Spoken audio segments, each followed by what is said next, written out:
परिमित जी से आग्रह है कृपया इस अवसर पर अपने उद्गार व्यक्त करें। परिमित जी से आग्रह है कृपया आसन पर अपने उद्गार व्यक्त करें। आज तक की 2000 का रास्ता परिमित का अभिनंदन करें, पालन करें और आज की तालियां इस बात का दिखाना है कि परिमित की लोकप्रियता हो सकती है।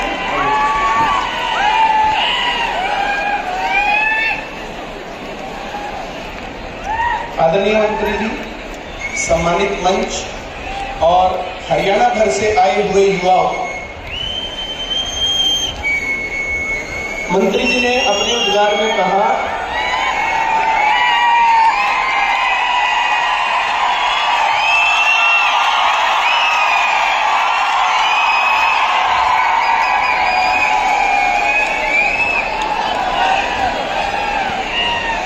संघर्षों की छाया में देश की आजादी पलती है और जिस तरफ जवानी चलती है उस तरफ देश चलता है।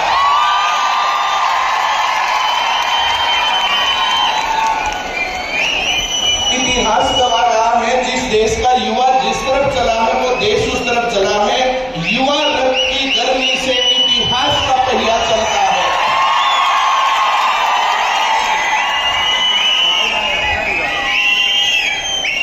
यहाँ पर आचार्य जी ने बहुत बढ़िया बातें की, मंत्री जी ने भी बहुत बढ़िया बातें की, अपने अनुभव साझा किए और यहाँ पर बताया कि किस प्रकार से भारतीय जो सनातन धर्म है, जो यहाँ पर हमारी संस्कृति है और जो ये हमारा देश है, जो ये यहाँ पर जो है हम लोगों की रेसेज है, ये बहुत लंबे समय से चल रही है और ये आगे बढ़े, ये चीजें आगे जाए, उसके लिए बहुत जरूरी है पढ़ाई, शिक्षा।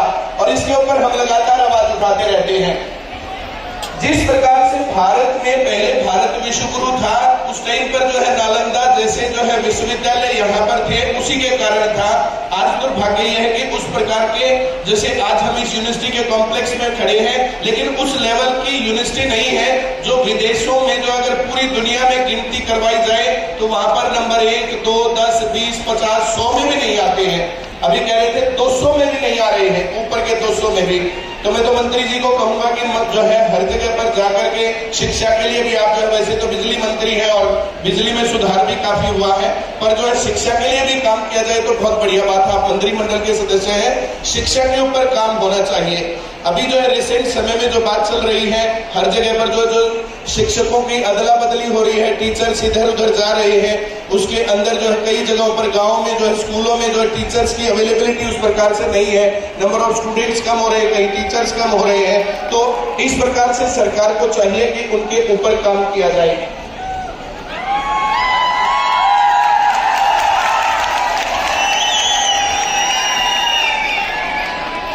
भाई देखो, तुम लोगों के सामने जवानों एक सीधा सा रास्ता है।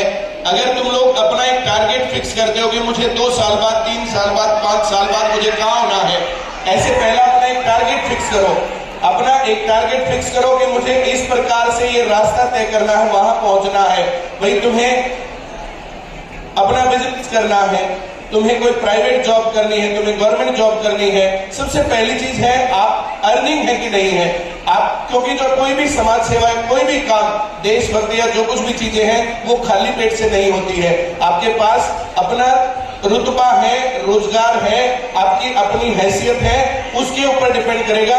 अगर आप एक सक्सेसफुल आदमी हैं तो आपकी बातें सुनी जाएंगी, आपकी बातें दूर तक जाएंगी। तो युवाओं, एक बात सबसे पहले ये काम कर लो कि हाँ, हमें सक्सेसफुल होना है और उसके लिए अच्छी पढ़ाई, अच्छा ज्ञान। आज सुबह ही मैं आने से पहले पढ़ रहा था भगत सिंह का वो लेख, मैं नास्तिक क्यों हूं। वो लेख पढ़ते हुए जो उसके अंदर, जैसे मैंने कई बार पढ़ा हुआ है, लेकिन हर बार पढ़ते हुए कुछ कुछ बातें उसके अंदर से निकल के आती हैं। भगत सिंह को मैं मानता हूं। भगत सिंह, मैं तुम्हें भी कहता हूं कि तुम्हारे जीवन का आदर्श होना चाहिए। और जैसी आजादी भगत सिंह ने सोची थी, उस प्रकार की देश में आजादी आ नहीं पाई है। 75 साल कम नहीं होते हैं। आजादी का अमृत महोत्सव मनाया जा रहा है, बहुत विकास हुआ, बहुत आगे गया देश। ऐसा नहीं कि वही है, जहां 1947 में था वहां से बहुत आगे गया है, लेकिन जहां जा सकता था वहां जा नहीं पाया। इसका कारण यहाँ पर शिक्षा पर उतना काम नहीं हुआ जैसा होना चाहिए था। प्राइमरी शिक्षा पर देश की आजादी के बाद आज तक कभी भी काम नहीं हुआ, होना चाहिए। सबसे पहला काम तो, अगर जो बेसिक मजबूत नहीं है तो फिर क्या करेंगे, उसके बाद आगे बढ़ेंगे हम। मिडिल क्लास की जो पढ़ाई है उस पढ़ाई के ऊपर कभी भी काम नहीं हुआ। जो अधिकतर काम हुए हैं, यूनिवर्सिटी ग्रांट कमीशन बने हैं, अलग अलग शिक्षा नीतियां बनी हैं, वे सभी शिक्षा नीतियां हायर एजुकेशन के लिए हैं। और वहां तक जाते जाते बहुत सारे लोग तो पढ़ाई छोड़ ही देते हैं। 100 बच्चे पढ़ने लगते हैं तो 27% का आंकड़ा यहाँ पर है कि यूनिवर्सिटी लेवल तक पहुंचते, कॉलेज लेवल तक पहुंचते हैं। तो जो ये इतना ड्रॉप आउट रेट है, इसका कारण है पढ़ाई अच्छी ना होना। तो इसके ऊपर ध्यान दिया जाना चाहिए। इतनी युवा शक्ति के सामने ये बात बोलते हुए, पूरे हरियाणा से आए हुए युवाओं के सामने ये बात कहते हुए अच्छा महसूस हो रहा है कि इन चीजों के ऊपर काम किया जाए, इन चीजों को आगे बढ़ाया जाए।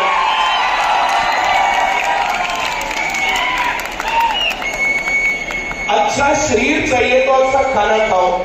जैसे हमारे मंत्री जी थे, अभी जो 77 ईयर किताबें पढ़े, जिस लेवल की किताबें पढ़ोगे वैसे विचार आपके मन में आएंगे, वैसे साथी बनाओ, जैसे आपको बनना वैसे साथी बनाओ।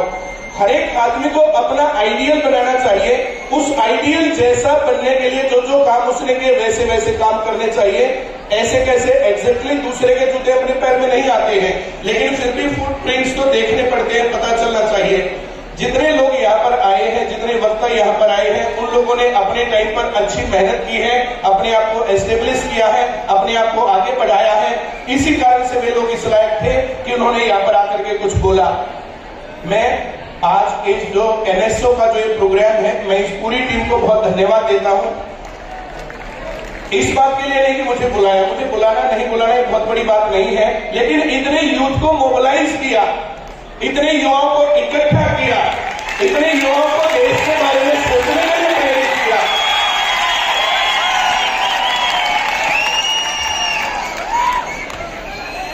ऐसे मौके पर इतने शांतिपूर्ण तरीके से इस प्रकार से बैठ करके बातें करना, जिस कहीं पर शिक्षा, रोजगार, भविष्य ऐसी बातें ही नहीं होती हैं।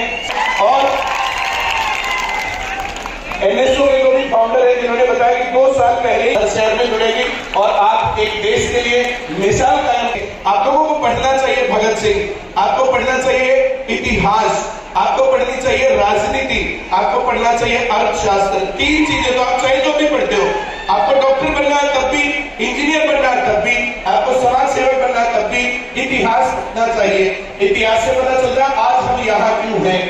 और पॉलिटिक्स और अर्थशास्त्र से फिर हम अपने भविष्य से रिलेटेड नीतियां बना सकते हैं। और आपका जो है विजन सही है कि नहीं है, आपका सही है, ये इतिहास में अलग अलग लोगों के अनुभवों से लिखा हुआ साहित्य पढ़ेंगे, आपको जनमानस समझने का तरीका आएगा, जनमानस को देखने का तरीका आएगा। मैं अपनी बात को बहुत ज्यादा लंबी नहीं खींचता, इतनी ही बात बहुत है। बहुत बार यूट्यूब पर, फेसबुक पर हम लोग बोलते रहते हैं, आप लोग वहां पर फॉलो कर सकते हैं ICS कोचिंग सेंटर को और आप एक रास्ता ले सकते हैं। हम कोशिश करते हैं कि पूरे भारत भर के युवाओं के सामने एक रास्ता बनाए कि किस प्रकार से देश के युवाओं को पढ़ना चाहिए, अपने अधिकारों के लिए जागरूक होना चाहिए, अपने हकों के लिए लड़ना चाहिए। इंकलाब जिंदाबाद, जोश का मन थोड़ा सा और लगाओ, इंकलाब जिंदाबाद।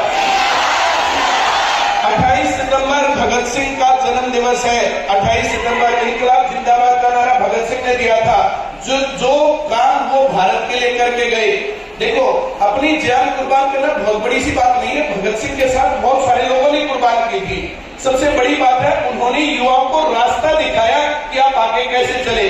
शहीद तो बहुत है, भारत देश की आजादी बहुत सारे शहीदों के ऊपर है, अकेले भगत सिंह पर नहीं, लेकिन उनको शहीद आजम का दर्जा क्यों दिया गया? क्योंकि उनके विचार बहुत ज्यादा बढ़िया थे, उनके जो नारे दिए गए थे बहुत बढ़िया थे, उन्होंने जो बातें कही थी वो बहुत बढ़िया थी।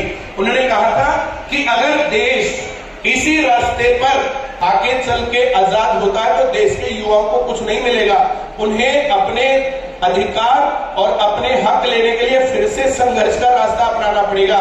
इसलिए भगत सिंह को शहीद आजम भगत सिंह कहा जाता है। उन शहीद आजम भगत सिंह के जन्म मंथ के अंदर, अब जो है 28 तारीख को तो पता नहीं हम लोग असेंबल होंगे कि नहीं होंगे, उस नारे को एक बार फिर से पूरे जोश के साथ, इंकलाब जिंदाबाद। Thank you sir, thank you. बहुत बहुत धन्यवाद।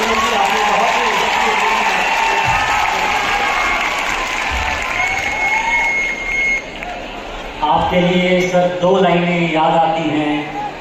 खुशी के फूल उन्हीं के दिलों में खिलते हैं जो आदमी की तरह आदमी से मिलते हैं, जो आदमी की तरह आदमी से ये बड़े सौभाग्य और गौरव की बात है कि एनएसओ के साथ आज भाई कन्हैया आश्रम जी से आए एक महिला जी।